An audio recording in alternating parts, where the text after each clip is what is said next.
for the second order system now, GS is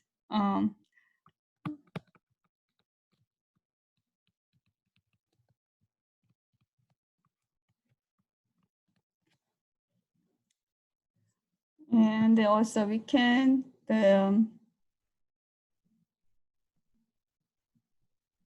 look at the similarly, and then we are looking at GJ omega, and then S equals J omega.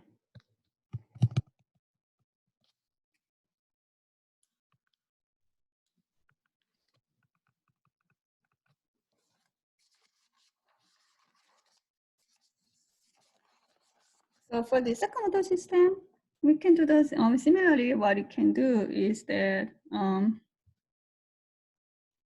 you can actually divide by omega n.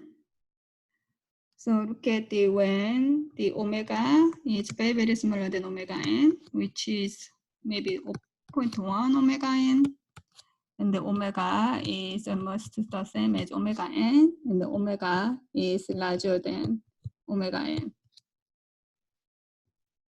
So the G, the magnitude G, when the omega is very smaller, omega is very smaller than omega n, GJ omega is almost the same as, well, in that case,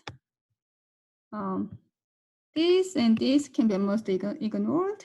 So therefore, we have omega n square is 1.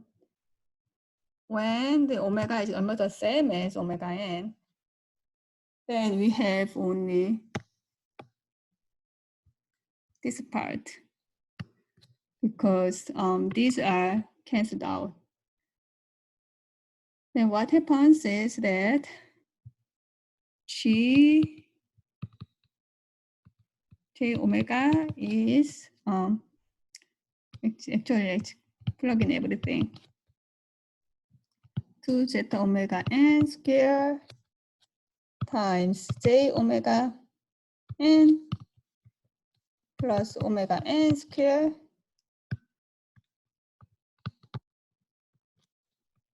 the omega n square, and then these two are canceled out, and then actually this will be the omega n, and then this will be the canceled out. So the magnitude is nothing but 2 zeta. And when the omega is much, much larger than omega n, it becomes G.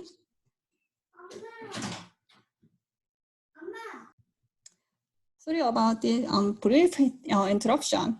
Hope that helps to wake up. There was my kid. So G, J, omega, the magnitude now. The other part is almost negligible. So then it becomes 1 over omega square. And then let's look at the angle. So when the omega is very small, other part like this part, is negligible. So we have the angle, there is no almost 0 phase delay. So it'll be 0. When the angle is the same as omega n, we can still use the same equation, but now the angle, looking at the, now we are looking at the angle. So then it'll be angle of 1 over 2 zeta j. So I'm still using this equation. So then it'll be negative 90 degree. And then when the angular omega is very larger than omega n, then similar to the magnitude, other part is negligible. So we have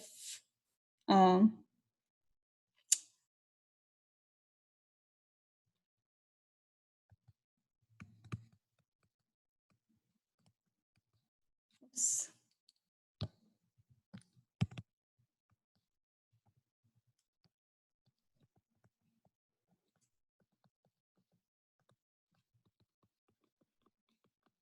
Something like this. Then also another characteristic is that because now we have omega n square, means that the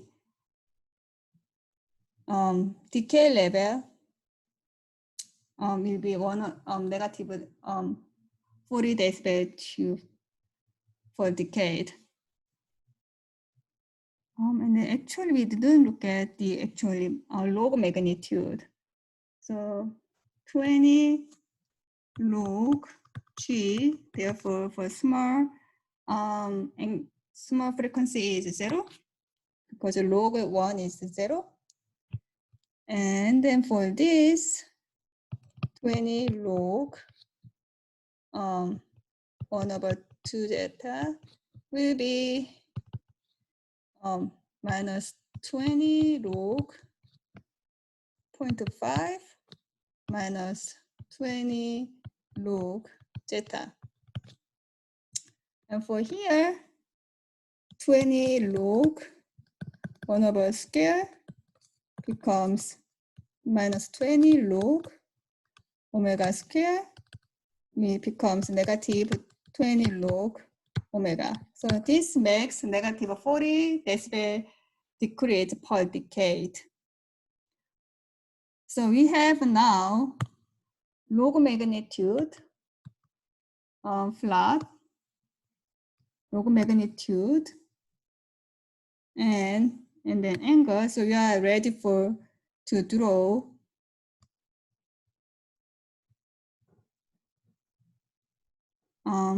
body plot, which is log magnitude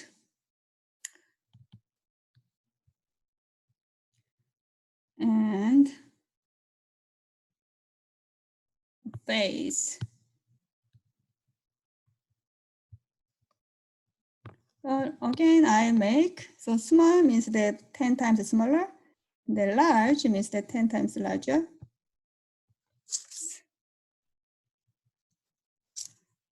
So let's make something like this. 1,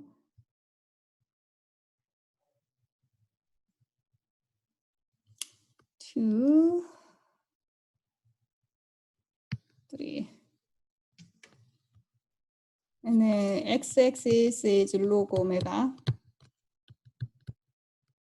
And then the first y-axis is 20 log G, which is magnitude, and this is angle. From the log magnitude part, let's use green.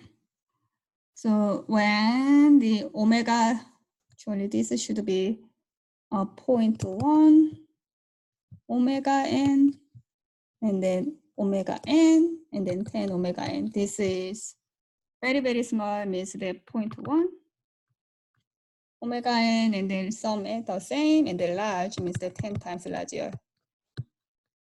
And then when it's very small, the magnitude is, this is 0, log magnitude is 0. And when omega n is almost the omega n, omega is omega n, the input frequency is almost natural frequency, then it is depending on, the amplitude will depend on the zeta. And then the zeta is typically smaller than 1. So if the zeta is 1, then it will be here. But if zeta is the typical damping ratio, it will be going up. So the higher amplitude means the smaller zeta. And then this is maybe typical zeta, and the magnitude will go up depending on the damping ratio, change it depending on the damping ratio. And then when the omega is very, very large, then it will decay at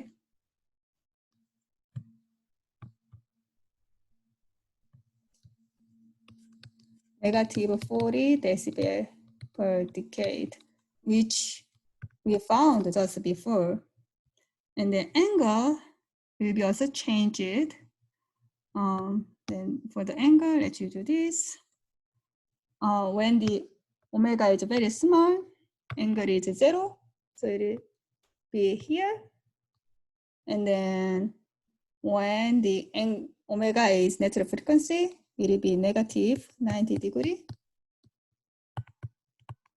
And then when the omega is very large, it will be negative 180 degree. So it will start from here and then go to there, or in between can be, looks like it can be something like this, or can be something like this. It depends on the damping ratio. So if the damping ratio is small, so this is for small damping. The angle will be changed very quickly. It's very intuitive. But if the damping ratio is large, the angle will not be changed such quickly. So this is the example of a Bode plot for typical first order and second order system. And I think next week we go to higher order system on Friday.